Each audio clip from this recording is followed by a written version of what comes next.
ya memang tak terpikirkan.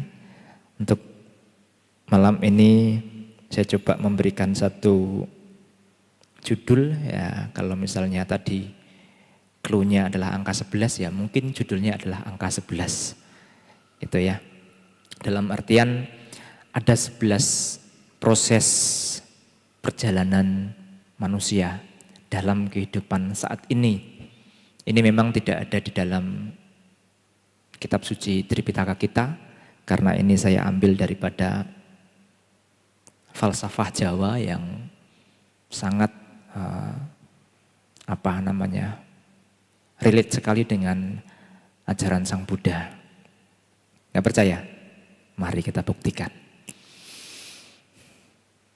Ingat ya, ada 11. Yang pertama, dalam kehidupan saat ini hingga akhirnya nanti kita menjadi mayat dan dikremasi, itu kurang lebihnya ada 11 fase yang kita lewati. Dan ini sumber ini saya dapatkan juga bagi beberapa narasumber, orang-orang yang memang mempelajari psikologi, itu juga ada kaitannya, hanya di dalam bahasa psikologi berbeda ya. Yang pertama, perjalanan hidup manusia yang diawali sejak lahir atau keluar dari kandungan ibu kita masing-masing. Atau ada yang meletus dari batu? Atau ada yang meletus dari gunung? Enggak ada kan? Semuanya lahir dari rahim seorang ibu. Itu yang pertama. Yang kemudian, yang kedua, kita menjalani masa kanak-kanak. Yang ketiga, setelah kita menjalani masa kanak-kanak, maka kita akan tumbuh menjadi remaja. Ya, mungkin remaja yang lucu, yang cantik, tampan menawan dan menarik gitu ya. Lalu di mana ketika seseorang sudah mengalami di fase remaja, maka dia akan mencari pencarian jati diri. Itu sebagai nomor 3. Setelah mencari jati diri, maka hendaknya seseorang itu dilanjutkan ke fase yang berikutnya, yaitu masa-masa suka tertarik dengan lawan jenis, atau masa-masa bercinta, kasmaran. Setelah kasmaran, maka kemudian seseorang itu mengejar apa yang namanya kemesraan. Tiuk Bu. Setelah kemesraan, kemudian ia mencari ketentraman hidup. Dan semakin bertambahnya usia, maka tidak hanya ketentraman hidup, di mana manusia harus menemukan hakikat tujuan hidup. Ketika hakikat tujuan hidup itu sudah ketemu, maka saatnya kita memulai untuk meninggalkan kenikmatan dan keramaian dunia. Bertapa dalam artian modern, bukan bertapa di dalam gua atau mengunci di dalam kamar, tidak keluar-keluar. Tahu-tahu bunuh diri nanti ya. Meninggalkan atau menarik diri dari hiruk pikuk duniawi. Dan selanjutnya, di mana pada akhirnya manusia itu akan menemui ajal atau kematian yang hingga akhirnya menjadi mayat.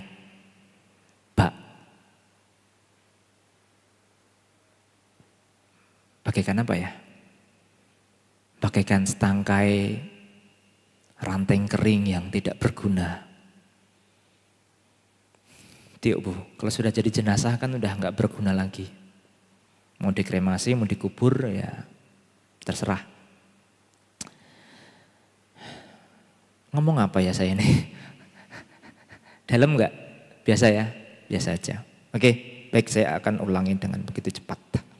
Lahir sebagai nomor pertama, kemudian menjalani masa kanak-kanak sebagai nomor 2, masa remaja sebagai nomor 3, pencarian jati diri sebagai nomor 4, bercinta atau menyukai lawan jenis itu sebagai nomor 5, nomor 6-nya kemesraan, nomor 7-nya mencari ketentraman hidup, nomor 8 menemukan atau mencari hakikat tujuan hidup, nomor 9 meninggalkan hiruk pikuk duniawi, nomor 10 menemui ajal kematian, dan nomor 11 atau yang terakhir menjadi mayat yang tidak berguna.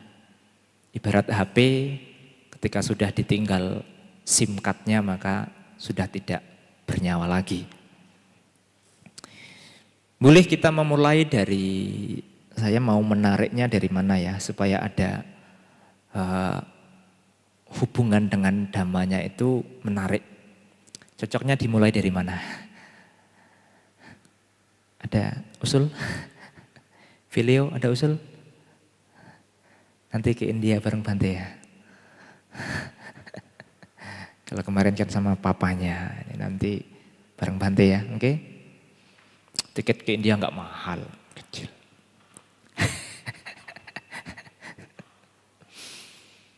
Kalau ibu bapak tanggap, kalau ibu bapak pernah mempelajari riwayat singkat ajaran Sang Buddha atau riwayat hidup Siddhartha Gautama, ini ada hubungannya beliau dari mulai di dalam kandungan, bahkan sebelum dikandung, kalau kepada Bodhisattva Sattaketu, kemudian menjadi lahir menjadi Pangeran Siddhartha, hingga akhirnya menjadi wafat atau wafat suci atau wafat agung atau wafat sempurna, gitu ya. Ini ada di dalam 11 proses perjalanan manusia dalam kehidupan satu masa ini. Kita mungkin berbeda dengan Pangeran Siddhartha. Kalau dari Pangeran Siddhartha itu sebelum beliau lahir, sebelum beliau memasuki rahim Ratu Mahamaya, itu memang sudah sempurna, sudah mulia dari sononya, dari surganya. Bahkan saat beliau mau lahir ke alam manusia saja, saat beliau sedang menikmati kebahagiaan terlahir di alam Tawatimsa, karena para dewa-dewa lain ini melihat bahwasanya di alam manusia sedang membutuhkan guru besar, guru yang akan mengajarkan dhamma, dan itu satu-satunya yang bisa mengajarkan hanyalah seorang bodhisattva. Dan kebetulan di waktu itu beliau terlahir di alam Tawatimsa. Hingga pada akhirnya beliau mengambil atau memutuskan untuk turun ke alam manusia karena waktunya yang memang sudah tepat. Melalui rahim Ratu Mahamaya. Bahkan di dalam kandungan beliau tidak menyusahkan orang tua. Bahkan saat lahir beliau pun juga tidak menyusahkan orang tua. Lah kalau kita, kalau Anda, kalau ibu bapak, kira-kira menyusahkan orang tua enggak? Saat mau lahir menyusahkan bapaknya, aduh ini biayanya dari mana ya? Menyusahkan mamanya, bertaruhnya nyawa, sakit raga. Ya ini belum saya konfirmasi ya. Coba saya tanya kaum ibu, melahirkan itu sakit tidak Bu? Enggak sakit? Ini jangan-jangan bukan kaum ibu nih. Sakit Bu? Enggak? Oh pantesan ada yang punya sampai anak 12 gitu ya. Satu lusin berarti enggak sakit ya memang ya.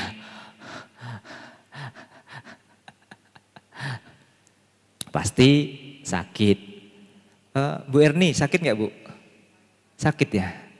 Bu Lili sakit nggak Bu? Enggak? Wah luar biasa ini. Pantesan anaknya 2.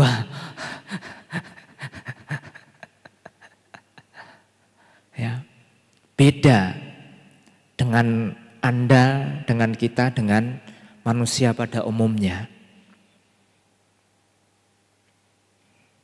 Kadang kita bisa pernah mendengar atau membaca timeline berita.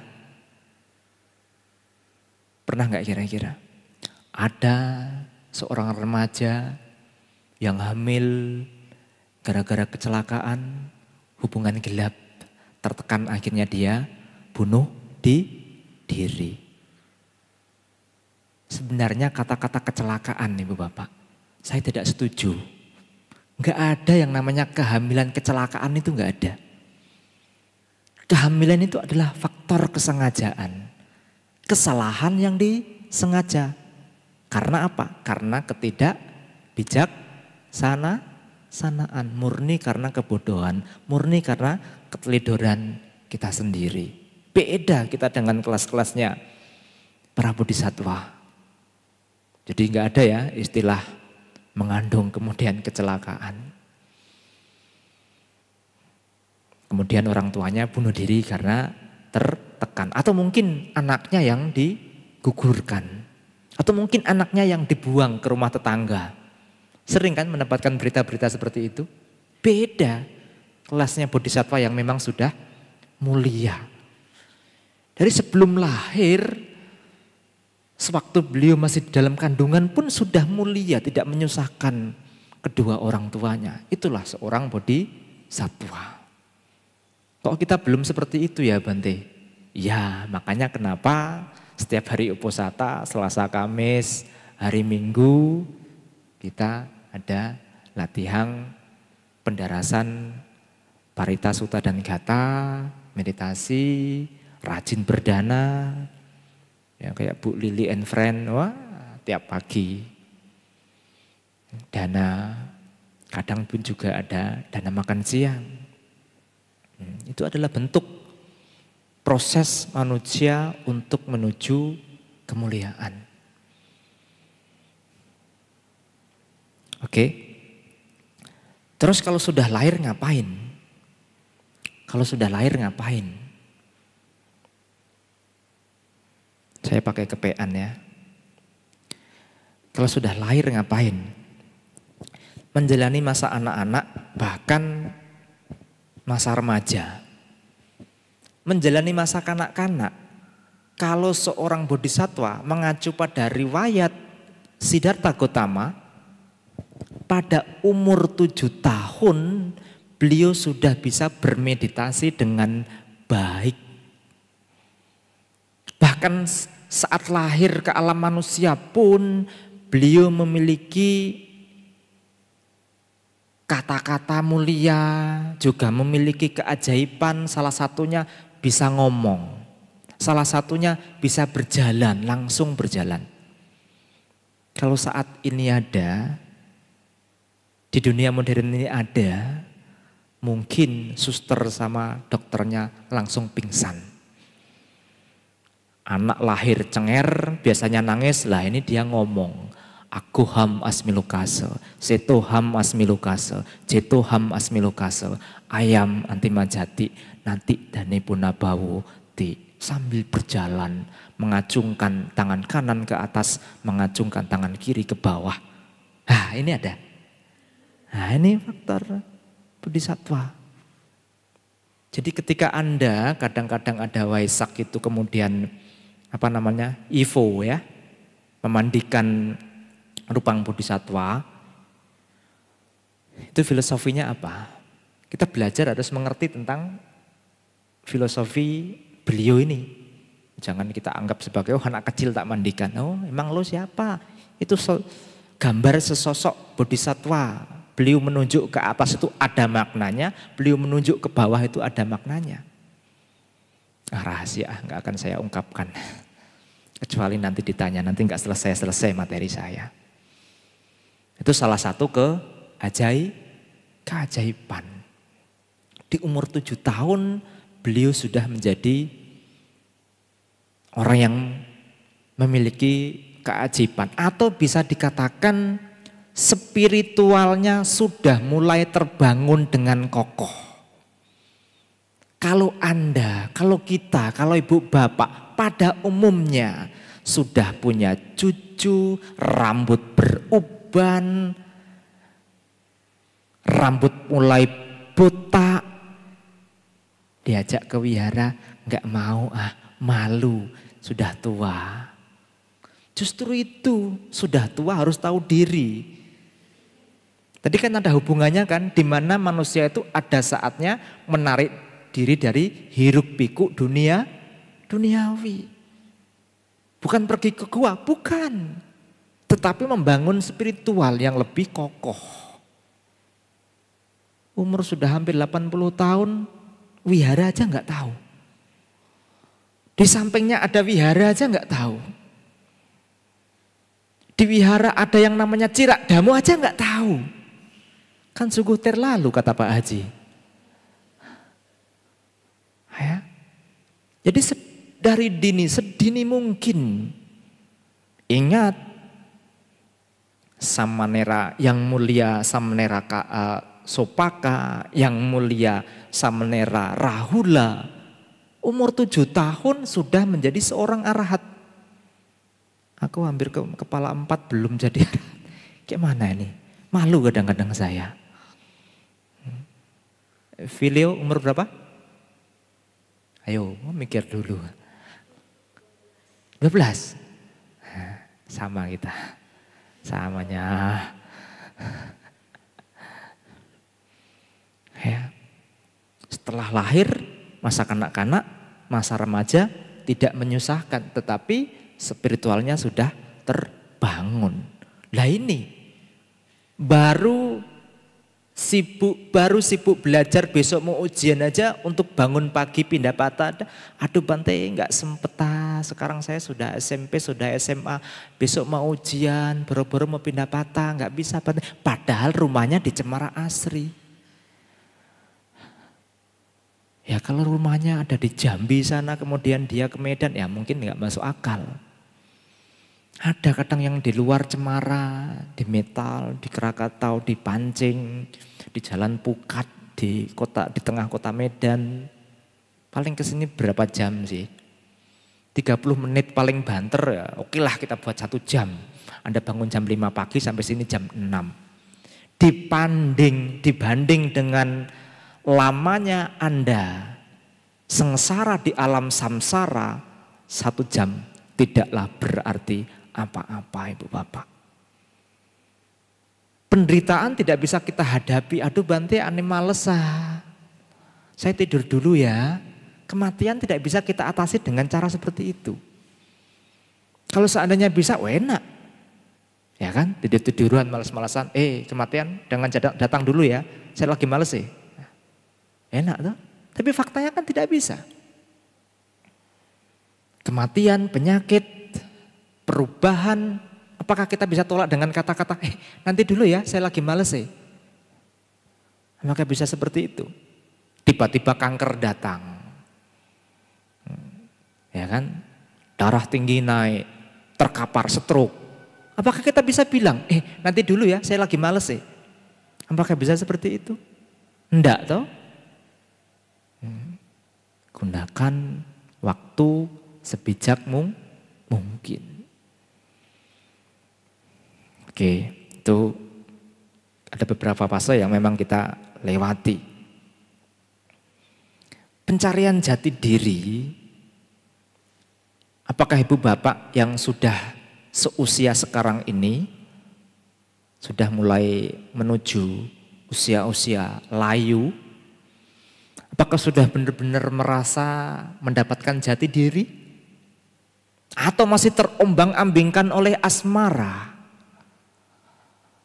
Aku belum nikah ya Bante.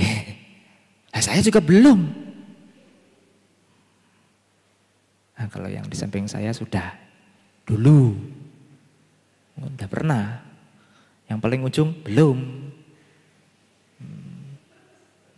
Tapi kalau disuruh jadi biku maunya lepas saja. Dia belum tahu jebakan Batman dalam rumah tangga. Nanti kalau jadi lepas ya kan, sengsara di dalam kehidupan rumah tangga. Sebenarnya rasain dulu, rasain deh lu gitu ya.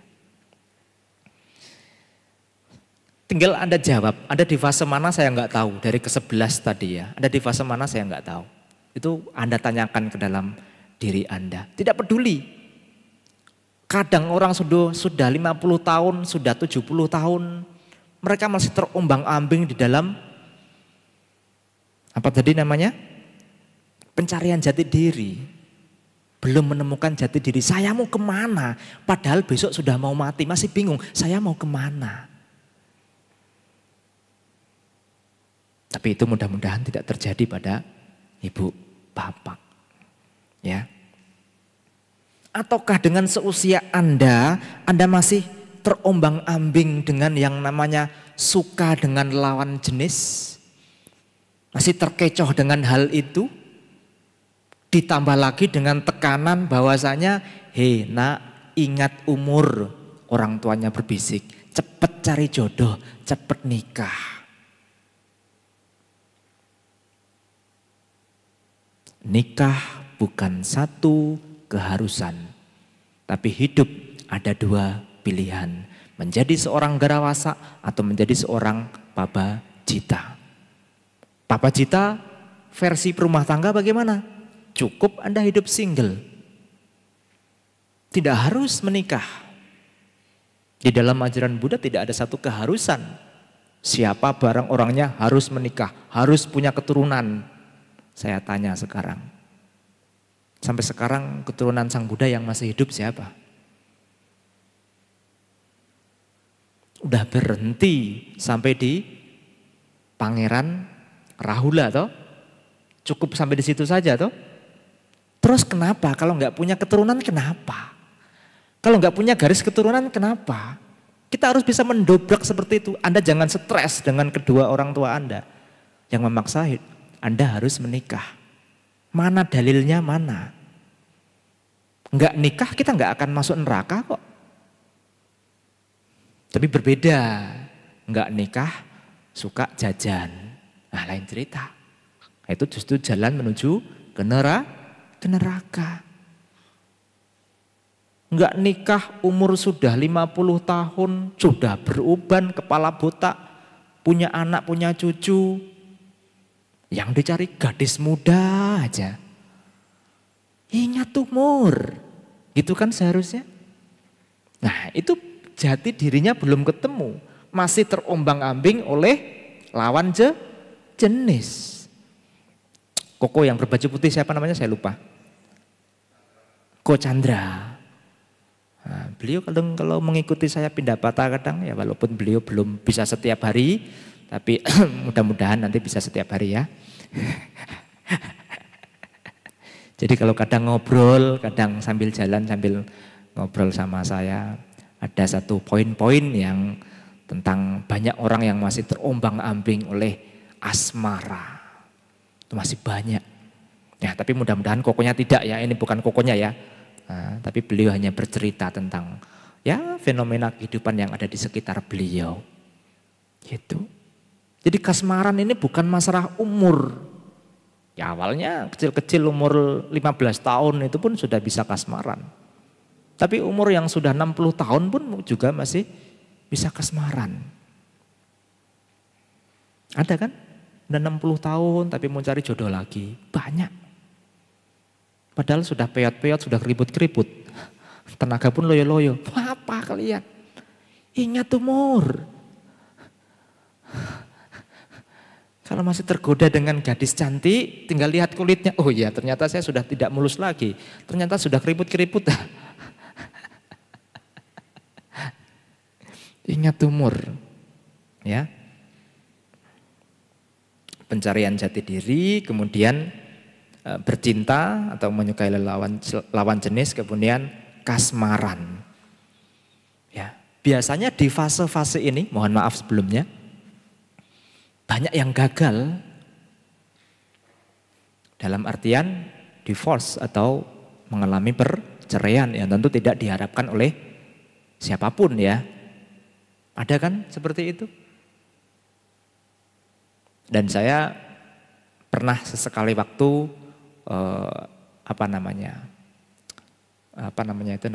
riset atau survei kecil-kecilan gitu. Ya tanya kepada aku, tanya kepada adik-adiknya yang saya anggap dalam ekonomi pun mampu, dalam rumah tangga pun kalau dari kacamata saya harmonis begitu ya. Kerjaan ada gitu, tidak sampai potang-panting gitu. Saya coba bertanya, kalau seandainya kita bisa memilih dan waktu itu bisa kita putar kembali, Anda lebih memilih hidup single atau berumah tangga? Oh, kalau bisa memilih sih berarti saya karena sudah merasakan suka dukanya sebagai seorang perumah tangga. Kalau seandainya waktu itu bisa dikembalikan, saya lebih memilih menjadi seorang single. Bukan jomblo, jomblo lain lagi. Jomblo ada faktor ketidaklakuan. Atau dari musim rambutan sampai durian tidak laku-laku gitu ya. Tapi kalau hidup single, pilihan. Samanera single, bantenya single. Ya single juga. Tapi dalam single dalam artian hidup ini ya, tapi dalam artian hubungan sosial, kita semua di sini adalah keluarga. Keluarga dalam apa? Dalam pengertian Buddha dan Dhamma.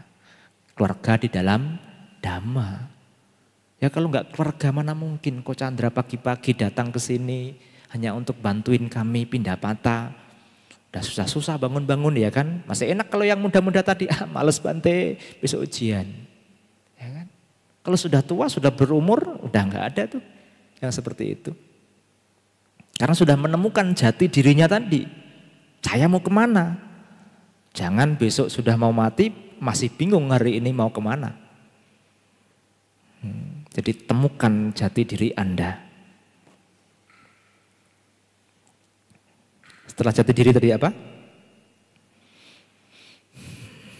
Bercinta menyukai lawan jenis, kemesraan.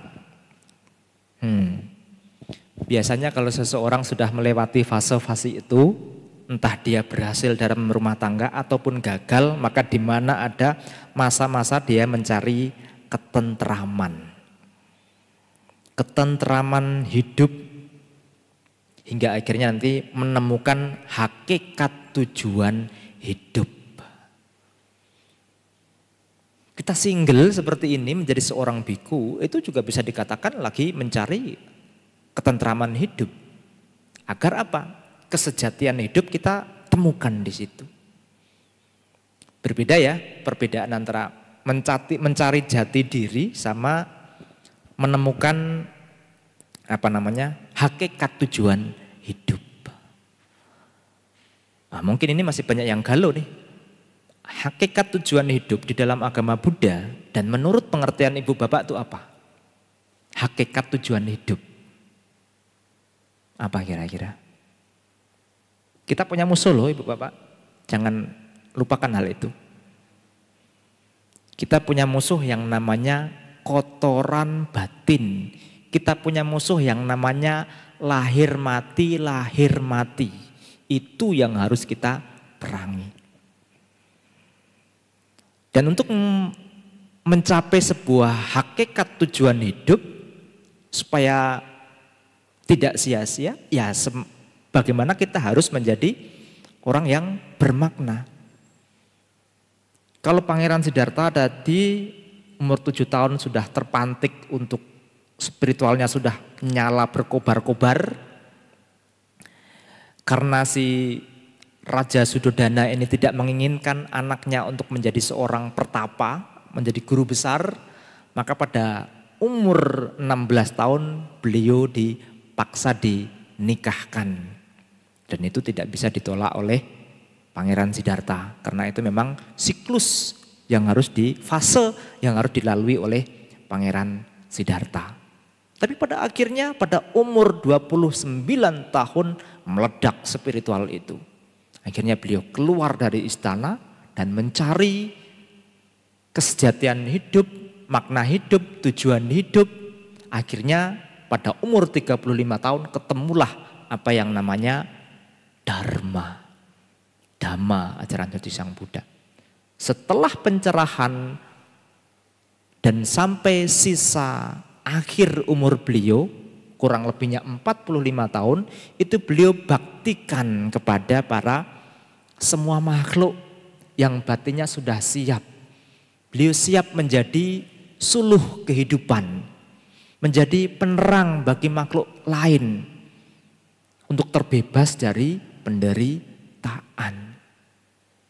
Ya, kalau tadi beliau agak setengah dipaksa untuk nikah, karena Anda sudah tahu nikah bukan satu keharusan, maka harus Anda sudah bisa menemukan.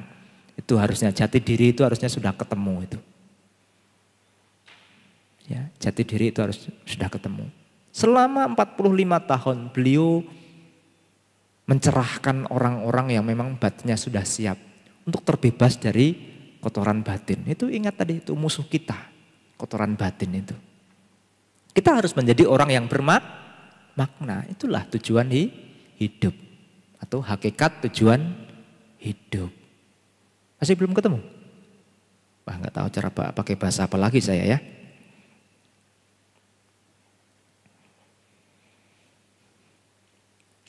Kalau sudah ketemu hakikat tujuan hidup, maka dia akan meninggalkan kenikmatan dan keramaian dunia.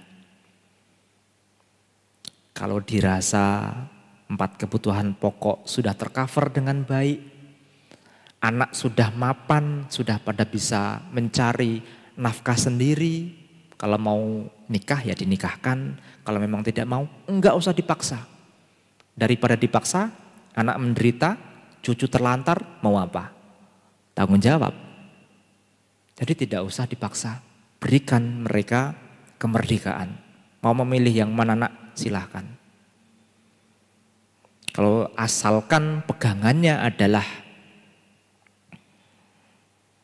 Buddha Dhamma, maka saya pastikan akan selamat dunia dan akhirat. Dengan catatan pegangannya adalah Buddha Dhamma. Ya, berikan. Kalau hal itu sudah tercover dengan baik, maka ada saatnya di mana kita harus menarik diri, memperbaiki kualitas spiritual kita. Ada kalanya kita ikut retret vipassana, ikut retret samatha bhavana, bahkan menjadi seorang pelatih diri, menjadi meji, menjadi biku, boleh. Anda berumah tangga, yang terpenting Anda mendapatkan persetujuan dari anak, istri maupun suami. Jangan meninggalkan beban, jangan perginya karena pelarian, itu juga salah. Selesaikan dulu masalah sosial Anda, kemudian Anda nanti bisa datang ke wihara, datang menemui bantenya. Bante, saya nyatakan kehidupan sosial saya sudah clear, saya tidak memiliki tanggungan apapun dan saya memiliki cita-cita untuk menjadi seorang Pabajita. Mohon bimbing saya Bante. Adem gak di telinga? Adem ya kayaknya ya. Tapi gak banyak orang yang mau seperti itu. Dari kemarin, dari 12 tahun yang lalu saya kesini, dari ujung sana sampai ujung sana ini paling berapa meter? 8 meter kurang lebihnya atau 9 meter. Jarang bisa penuh. Kadang 1, kadang 2, kadang 3, kadang 4. Jarang bisa penuh. Tahu nggak maksudnya apa? Monggo, masih banyak ini tempatnya. Monggo, silahkan. Jubah pun kita kadang hampir tiap hari. Bante ada yang dana jubah, Bante ada yang dana jubah. Kita jubah itu setahun cukup, 2 setel itu cukup. Jadi makanya Anda jangan bosan ya, Bante kok jubahnya kok itu saja gitu ya. Buya kadang-kadang ganti batik atau apa gitu. Karena memang coraknya adalah ini saja. Jangan bingung ya, oke? Ingat kata-kata Bante yang adem tadi. Yang tidak adem gak usah diingat, ingat kata-katanya yang adem aja. Ya, dengan catatan itu tadi, dengan hubungan sosial Anda semuanya sudah clear, sudah bersih. Jangan pula ke wihara mau jadi papacita, ninggalin utang pula. Oh nanti cari ke wihara, wiharanya kena nanti. Nah, itu salah satu syarat-syarat yang untuk menjadi seorang biku. Tidak boleh punya sangkutan hukum, tidak boleh punya hutang, tidak boleh punya penyakit berat, gitu ya. Atau apalagi meninggalkan tanggung jawab anak dan istri. Oh beda. Kalau Pangeran Siddhartha kan beda. Meninggalkan anak istri tapi harta bendanya dimakan 7 turunan ndak habis. Pangeran nih, lu siapa? Pakai sok-sok. Oh Sang Siddhartha kan juga meninggalkan anak istrinya. Iya, beliau pertama adalah bodhisatwa. Beliau keduanya adalah seorang pangeran. Lu siapa? Rakyat jelata. Sengsara lagi. Ya, mohon maaf lah ini compare yang tidak fair ya.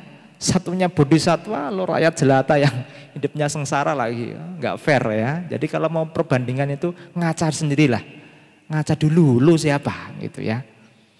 Lo siapa? Jangan ngambil perumpamaan yang terlalu tinggi sekali.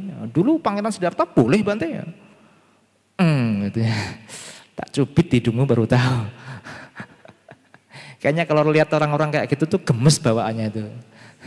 Kadang saya mikir orang setua ini kok, aduh mohon maaf, tumpul kali kebijaksanaannya itu ya. Di manalah kebijaksanaannya itu. Saya cari di tong-tong sampah nggak ada. Entah dibuang di mana ya, sayang sekali. Happy Bu? Happy? Bantenya setengah mati mikir materi. Anda tinggal ketawa ke TV aja. Baik, setelah kita menjadi orang yang meninggalkan kenikmatan atau hiruk pikuk duniawi, menarik diri gitu istilahnya ya. Banyak kan orang yang selama ini dilakukan, walaupun kadang hanya seminggu, ada yang sampai berlatih sampai sebulan, bahkan sampai bertahun-tahun. Bahkan ada itu, di Thailand itu ada, yang awalnya orang ini hanya ingin, biasanya kalau di sana itu, kalau punya orang tua meninggal, biasanya dia menjadi biku sementara dengan tujuan untuk agar dia bisa memiliki jasa kebajikan yang tinggi dan kemudian beliau dedikasikan kepada almarhum, biasanya seperti itu. Ada yang nyoba-nyoba seperti itu, awalnya ingin seminggu 2 minggu. Lah mungkin kata-kata dalam bahasa Indonesia, lah kok enak, keterusan sampai sekarang belum lepas-lepas. Udah ada 12 tahun lebih itu. Mungkin udah ada 15-an tahun kalau sekarang. Kalau di waktu itu saya awal-awal jadi biku orangnya itu sudah 5 wasa atau berapa gitu seingat saya. Kalau enggak 5 wasa 6 wasa gitu. Dan saya sekarang sudah mulai mau ke arah 12 wasa. Jadi beliaunya mungkin sudah 16 wasa atau berapa gitu. Kurang lebihnya. Sampai sekarang masih jadi biku. Kemarin terakhir tahun lalu ketemu kita jalan-jalan bareng ke Kamboja, ke Angkor Wat, masih jadi biku. Ada foto bareng kita. Ternyata masih sehat. Ya kurang lebih seumur aku yang di depan ini yang pakai baju putih ini. Ya mudah-mudahan aku yang pakai baju putih di depan ini ya. Mana tahu dengan kata-kata saya yang adem tadi, kemudian besok pagi ya kan, Bante. Aku kan langsung sadu gitu. Mana istrinya ikut nggak? Ada ya. Nanti kalau siap, Bante, masa cuman suami saya juga dong Bante. Oh, sadu, gitu. Ceritanya Mahakasapa kan begitu ya kan? Suami istri karena dia tidak menemukan kesejatian hidup di dalam hidup berumah tangga, maka mereka berdua bersepakat untuk mencari kesejatian hidup. Akhirnya ketemulah Dhamma. Mahakasapa ketemu Sang Buddha. Ketika sudah ketemu Sang Buddha maka dia ngabari istrinya. Hei, saya sudah menemukan guru sejati. Saya sudah menemukan Dhamma sejati. Ayo ikut saya. Hei, kedua-duanya berhasil jadi arahat. Ya, mudah-mudahan ya besok datang ya. Ya. Kalau kita sudah menemukan kesejatian hidup, karena menarik diri tadi, kemudian kita sampai di mana akhirnya kita ada yang namanya perpisahan dengan raga kita. Perpisahannya bukan memakai penyesalan, tapi perpisahan dengan indah, dengan bermakna. Makanya kenapa kalau orang mulia itu disebutnya wafat. Mati sempurna, wafat sempurna, wafat agung, wafat suci. Bukan mati-matian. Mati-matian dalam definisi saya adalah orang yang masih lahir mati. Saat ini lahir jadi manusia. Kemudian besok mati meninggal ke alam dewa. Nanti dari alam dewa mati meninggal jadi binatang. Binatang mati meninggal ke alam neraka misalnya. Nah itu masih mati-matian, itu belum menemukan mati yang sejati. Atau wafat suci, wafat agung. Ya, wafat yang sempurna. Belum. Kalau kita bisa sampai ke level demikian, luar biasa Ibu Bapak. Kita sudah tidak takut dengan yang namanya mati. Apalagi kalau hanya kenikmatan di alam surga, oh kita tinggal jauh-jauh. Ya. Walaupun kita tidak menampik bahwasanya kebahagiaan di alam surga adalah akibat-akibat daripada perbuatan baik yang telah berbuah. Makanya di dalam agama Buddha itu ketika kita melakukan kebajikan, aspirasinya adalah semoga dengan kebajikan ini dapat menuntun saya dan dapat mengikis kekotoran batin saya hingga ke pencapaian tertinggi nibbana. Jadi kebajikan itu sebisa mungkin kita jadikan guide kita, penuntun kita. Sekalipun ada yang terlahir di alam binatang, kalau kebajikannya itu mampu menggaitnya ketemu dengan Buddha, seperti kayak gajah parileaka, nah akan ketemu dengan kebahagiaan, sekalipun itu binatang. Karena apa? Buah karma untuk bertemu dengan Buddha sudah beliau miliki, walaupun gajah loh. Gajah hebat itu lahir di alam tawatimsa. Anda harus malu kalau seandainya Anda nanti meninggal kemudian lahir di neraka. Atau lahir ke alam binatang, atau lahir ke alam petak. Gajah aja yang gak bisa ngomong dalam bahasa Indonesia, ya kan bisa lahir di alam surga kok. Masuk kalah sama binatang, oh jangan mau kalah. Ya, temukan spiritual Anda, tujuan spiritual Anda, jangan bingung-bingung lagi.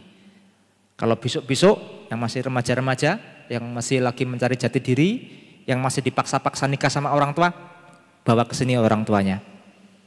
Tak kasih pansit. Setelah dikasih makan tenang, baru diajak kongko dhamma. Gitu. Jadi kalau perut masih lapar itu untuk mendengarkan dhamma itu susah, masih kolot gitu kan. Nah, tapi kalau sudah dipancing gitu, ai, ya kan, aci, lai. Pertama punya makanan jasmani, kedua ini jangan main-main, punya makanan batin. Gitu dong. Ya. Justru ketika Anda dipaksa nikah sama kedua orang tua Anda, tanya itu. Nikah itu apa sih, Ma? Itu ya. Hidup rumah tangga itu apa sih, Ma? Pa, gitu. Coba kita lihat apa dia punya kebijaksanaan apa di situ. Paling jawabannya juga klasik. Ya supaya generasi kita ada keturunan, nah gitu kan. Semoga marga Wijaya ini tidak punah, misalnya kayak gitu. Nah terus marga Gotama siapa yang meneruskan? Marga Gotama siapa yang meneruskan? Emang kenapa kalau nggak punya marga?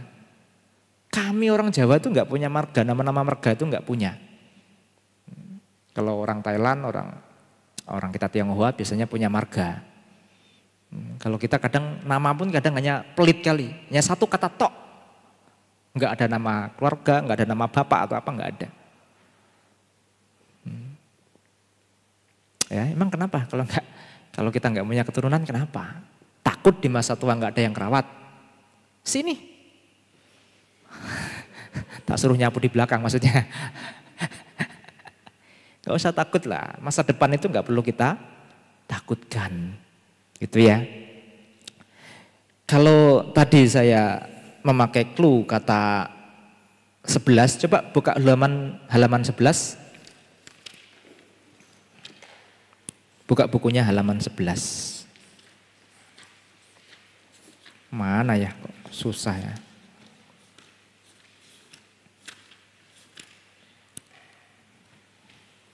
Nah, di situ coba temukan kata-kata acirang watayang kayo patawing adisesati cudo apetawinyano niratangwa kali ngarang.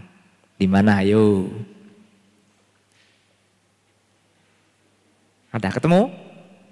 Sudah ketemu? Nah, sekarang cari bahasa Indonesianya di baliknya. Ya. Tak lama lagi tubuh ini akan terbujur kaku di atas tanah, dibuang serta tanpa kesadaran bagai sebatang kayu yang tidak berguna. Berarti ini adalah 11 proses perjalanan manusia, yang terakhir adalah menjadi mayat. Tapi kalau kita punya kemuliaan-kemuliaan yang saya contohkan melalui riwayat singkat-singkat dari Pangeran Siddhartha tadi, maka kita menjadi mayatnya pun tetap dihormati. Bahkan tinggal sisa tulang itu pun tetap dipuja dan dihormati. Anda tahu di candi kita, di candi Somdetnya Nasamwara di depan kita ini, di situ ada sisa kremasi daripada yang mulia Bante Jinadamo. Ada orang yang jauh-jauh datang, Bante tolong bukakan candi, saya pengen nama sekara dengan eyang. Maksudnya adalah nama sekara dengan sisa kremasi jenazah eyang. Itu sudah jadi mayat, sudah tinggal tulang belulang, sudah tinggal sisa kremasi. Bahkan kadang saking yakinnya, bahkan debu sisa kremasinya, bukan debu, abu sisa kremasinya, itu pun disimpan ibu bapak. Kalau mayat anjing, mayat kucing, ya siapa yang menyentuh? Kalau mayat maling, mayat perampok, mayat teroris, siapa yang menyentuh? Karena tidak ada mulianya. Tapi kalau orang mulia, itu bisa diawetkan juga, jadikan mumi juga. Sebagai objek, sebagai pengingat kemuliaan. Bukan menjadi berhala, bukan. Bukan diberhalakan, bukan. Tapi mencari atau mengingatkan ya bahwa itu adalah objek kemuliaan. Yang dinamaskarai bukan sisa kremasinya, tapi hakikat-hakikat kebijaksanaan, ajaran-ajaran beliau sewaktu masih hidup. Petuah-petuah bijak beliau sewaktu masih hidup. Itu yang kita hormati. Ya. Jadi jadikan tulang belulang Anda itu bermakna, jadikan anak cucu Anda bangga. Oh, ini sisa kremasi bapak saya, ini sisa kremasi orang tua saya. Alhamdulillah Buddha jadi relik. Ya misalnya siapa tahu. Ya kan? Bersyukur bisa jadi relik ya misalnya. Berarti mulia sekali gitu. Hebat ya orang mulia itu ya. Dari mulai sebelum lahir beliau sudah mulia tanpa memberikan kesusahan untuk orang lain. Sampai meninggal pun hanya tinggal tulang belulang masih tetap bermanfaat. Kalau manusia pada umumnya kan tidak seperti itu. Mati kubur sana aja. Kadang kita ke kuburan pun harus nunggu cenbeng. Ya kan? Waktu masih hidup cuek bebek. Ketika sudah di kuburan baru disamperin. Jangan kebalik-balik. Justru waktu masih hidup harus kita bimbing. Ya, untuk jaga ke arah jalan dhamma. Kalau sudah meninggal kita baru menyesal nantinya. Sudah tinggal kuburan kamu ajak bicara. Mikir. Tinggal kuburan diajak bicara. Ma, pa, maaf ya kalau dulu saya tidak bisa berbakti sama papa. Biasanya kesini bawa pansit 1 mangkok. Udah meninggal, nggak bisa makan pansit. Mikir. Cak Lontong bilang ngajak mikir. Ya, itu adalah tradisi-tradisi yang perlu kita pertanyakan, Ibu Bapak. Bukan berarti melawan, bukan. Ya, bukan berarti melawan. Bukan. Tapi ada hal-hal yang memang kadang menggelitik spiritual kita. Menggelitik spiritual kita yang harus kita luruskan sesuai dengan ajaran Sang Buddha. Karena itu adalah guru agung kita. Acuannya apa? Ya kitab suci Tripitaka. Ya, nah mungkin itu yang dapat saya sampaikan. Kok panjang kali lebar ini. Udah ada 1 jam belum? Lebih ya? Lebih? Mungkin itu yang dapat saya sampaikan. Kalau misalnya ada yang mengganjel, saya kasih waktu 5 menit. Silahkan bertanya.